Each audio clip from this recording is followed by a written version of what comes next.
سوال یہ ہے کہ میں نے بڑے گناہ کیے ہیں، کیا میری بھی توبہ قبول ہو جائے گی؟ عزیز ساتھیو، یہ سوال ایک ایسے شخص نے کیا تھا جس نے 99 قتل کیے تھے۔ حضرت ابو سعید سعد بن مالک بن سنان خدری رضی اللہ عنہ سے روایت ہے کہ نبی کریم صلی اللہ علیہ وسلم فرمایا، تم سے پہلے لوگوں میں ایک آدمی تھا جس نے 99 قتل کیے تھے، پس اس نے زمین پر موجود سب سے بڑے عالم کے بارے میں دریافت کیا تو اسے ایک راہب یا جسے آپ پادری سمجھتے ہیں اس کے بارے میں بتایا گیا۔ بس وہ اس کے پاس آیا اور بتایا کہ میں نے 99 آدمیوں کا قتل کیا ہے، کیا میری توبہ قبول ہو سکتی ہے؟ تو اس راہب نے جواب دیا نہیں۔ جب اس نے یہ جواب دیا تو اس شخص نے جس نے 99 قتل کیے ہوئے تھے اس نے اس کو بھی قتل کر دیا، اور اس طرح تعداد ہو گئی پوری 100۔ اس نے پھر کسی بڑے عالم کے بارے میں دریافت کیا تو اسے ایک عالم کے بارے میں بتایا گیا۔ وہ اس کے پاس گیا اور اسے بتایا کہ اس نے 100 آدمی قتل کیے ہیں، کیا اس کی توبہ قبول ہو سکتی ہے؟ اس عالم نے آگے سے جواب دیا، ہاں، کون ہے جو اس کے اور اس کی توبہ کے درمیان میں حائل ہو؟ تم ایسا کرو، فلاں جگہ چلے جاؤ، کیونکہ وہاں کے لوگ خالص اللہ تعالیٰ کی عبادت کرتے ہیں، بس تم بھی ان کے ساتھ مل کر اللہ کی عبادت کرو، اور سنو، اپنی زمین کی طرف واپس نہ آنا، کیونکہ وہ برائی کی زمین ہے۔ یعنی جس جگہ پہ اس نے قتل کیے تھے، لڑائی جھگڑے کیے تھے، اس نے اسے روکا کہ اس جگہ کو چھوڑ دو اور جہاں پہ اچھے لوگ ہیں اس بستی میں چلے جاؤ۔ بس وہ اس بستی کی طرف روانہ ہو گیا۔ ابھی اس نے آدھا ہی سفر طے کیا تھا کہ موت آ گئی۔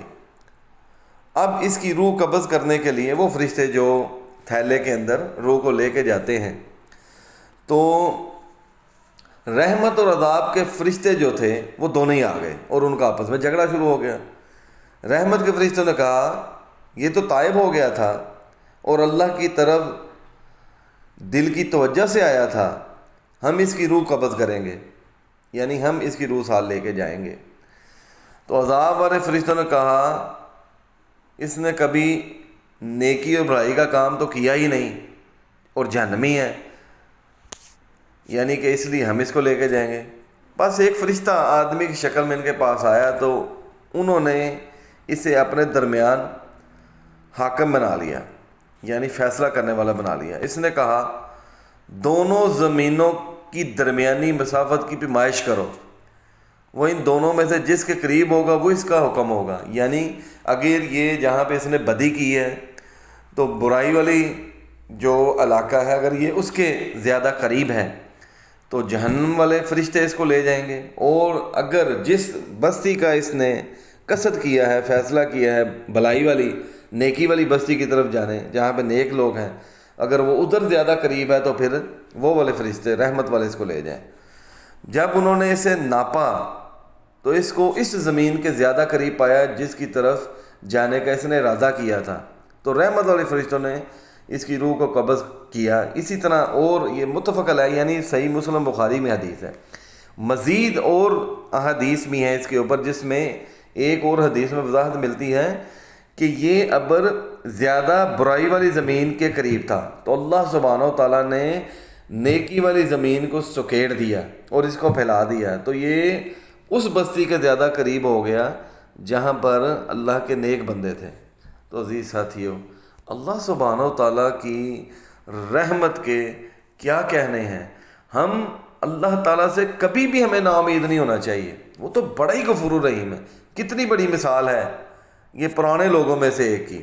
اسی طریقے سے اگر آپ قرآن کے اندر دیکھیں سورہ زمر کے اندر، تو سورہ زمر کے اندر ایک بڑی مشہور و معروف قرآن کی آیت ہے جس میں اللہ سبحانہ و تعالیٰ فرماتا ہے، قُلْ يَا عِبَادِيَ الَّذِينَ أَسْرَفُوا عَلَىٰ أَنفُسِهِمْ لَا تَقْنَطُوا مِن رَحْمَةِ اللَّهِ إِنَّ اللَّهَ يَغْفِرُ الذُّنُوبَ جَمِيعًا إِنَّهُ هُوَ الْغَفُورُ الرَّحِيمُ، کہ آپ کہہ دیجئے کہ اے میرے بندو جنہوں نے گناہ کیے ہیں، اپنی جانوں پر زیادتی کی ہے، اللہ کی رحمت سے نا امید نہ ہو۔ اب اللہ تعالیٰ سیدھا سیدھا سرٹیفکیٹ دے رہا ہے کہ دیکھو گناہ کر بیٹھے ہو، جتنے بھی تم نے گناہ کیے ہیں اللہ کی رحمت سے ناامید مت ہونا، مایوس مت ہونا، بے شک اللہ سب گناہوں کو بخش دیتا ہے، کیونکہ وہ بڑا بخشنے والا اور بڑا رحم کرنے والا ہے۔ میرے بھائیوں، گناہ کرنے نہیں چاہیے، لیکن انسان ہیں، ہم کمزور ہیں، ہم سے گناہ ہو جاتا ہے۔ جتنا مرضی بڑا گناہ ہو گیا لیکن اس کے بعد ہمارے دل کے اندر اگر یہ ندامت پیدا ہو ہی گئی ہے تو پھر ہمیں مایوس کرنے کے لیے شیطان پہنچ جاتا ہے۔ مایوس نہیں ہونا میرے بھائیوں، مایوسی جو ہے وہ انسان کو جہنم کی طرف لے کے جاتی ہے، کیونکہ اللہ تعالیٰ جو ہے وہ مایوس لوگوں کو پسند نہیں کرتا۔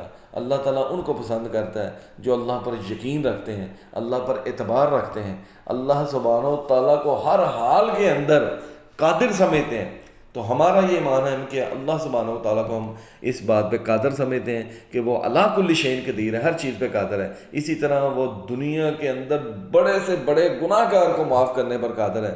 اللہ سے دعا ہے کہ اللہ تعالیٰ ہمیں گناہ سے محفوظ رکھیں اور اللہ سبحانہ و تعالیٰ ہمیں نیک عمل کرنے کی توفیق عطا فرمائے۔